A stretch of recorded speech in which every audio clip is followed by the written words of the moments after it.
दोस्तों, सेना की तरफ से एक एडवाइजरी जारी हुई है 10 फरवरी 2023 को, और वो एडवाइजरी जारी हुई है भूतपूर्व सैनिकों के संदर्भ में, यानी कि हमारे पूर्व सैनिकों के हित में वो एडवाइजरी जारी हुई है। जैसा कि आप सभी जानते हो, समय समय पर सेना की तरफ से इंस्ट्रक्शंस, गाइडलाइंस, एडवाइजरी, मेमोरेंडम आते रहते हैं जवानों के हित में, सर्विंग हो या रिटायर्ड। जो एडवाइजरी जारी हुई है इसमें क्या बताया गया है? ये एडवाइजरी जारी हुई है दोस्तों 10 फरवरी 2023 को regional centre ECHS Ambala Cantt की तरफ, और इसका सब्जेक्ट आपके सामने है, advisory on emergency based treatment at empanelled hospitals with ECHS, यानी कि ECHS के जितने भी लाभार्थी हैं उनके इमरजेंसी ट्रीटमेंट के संदर्भ में है। और जैसा कि आप सभी जानते हो, ECHS के अंदर कैशलेस ट्रीटमेंट होता है, लेकिन कुछ प्रोसीजर्स ऐसे होते हैं जो ECHS के दायरे में नहीं आते हैं, लेकिन इमरजेंसी के टाइम पर नॉन इम्पैनल्ड फैसिलिटी जो भी हैं वो भी ECHS लाभार्थियों के लिए इमरजेंसी के टाइम पर देने के लिए इंस्ट्रक्ट किया गया है, दिशा निर्देश जारी किए गए हैं। और ये जो भी हॉस्पिटल ECHS के तहत इम्पैनल होता है उसके साथ में मेमोरेंडम ऑफ एग्रीमेंट साइन होता है, उसमें सब मेंशन होता है। अब देखिए दोस्तों, इमरजेंसी के भी कुछ सिद्धांत हैं, कुछ प्रिंसिपल्स हैं। जब कोई इमरजेंसी में एडमिट होता है तो यहाँ पर डॉक्टर की रेस्पॉन्सिबिलिटी बनती है, वो डिसाइड करता है ये इमरजेंसी है या ये इमरजेंसी नहीं है, और ये बेस्ड ऑन इन्वेस्टिगेशन और डॉक्टर का ऑब्जर्वेशन, इसके ऊपर आधारित होता है।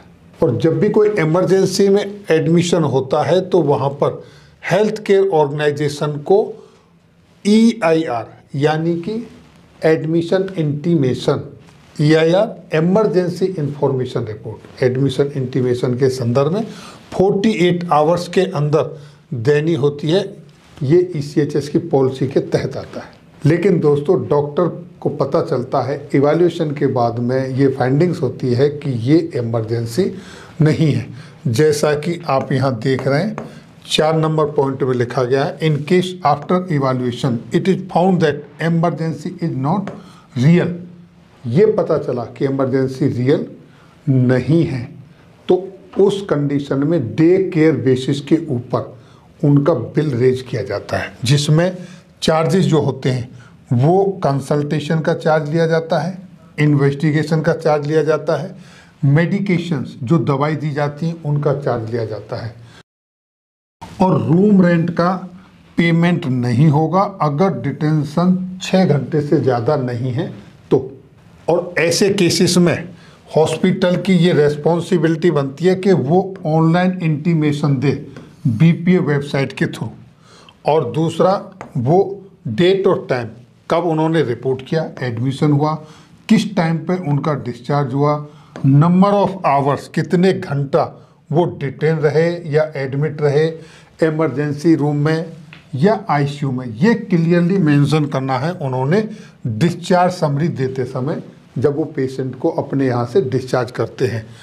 और तीसरा point, hospital can prefer bill including, hospital को जो बिल बनाना है तो उसमें जैसा मैं ऊपर बताया consultation, investigation and medication charge उनमें इंक्लूड करना है, ऐसे केसेस में जहां इमरजेंसी एक्चुअली में रियल नहीं है।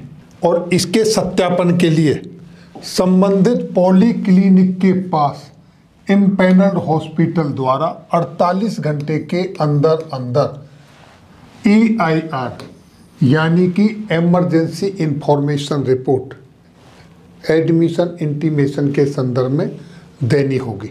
और दूसरा, इस तरह की सुविधा का मिसयूज ना हो, इसका दुरुपयोग ना हो, ये जो ट्रीटिंग डॉक्टर हैं उनके विवेक के ऊपर डिपेंड करता है।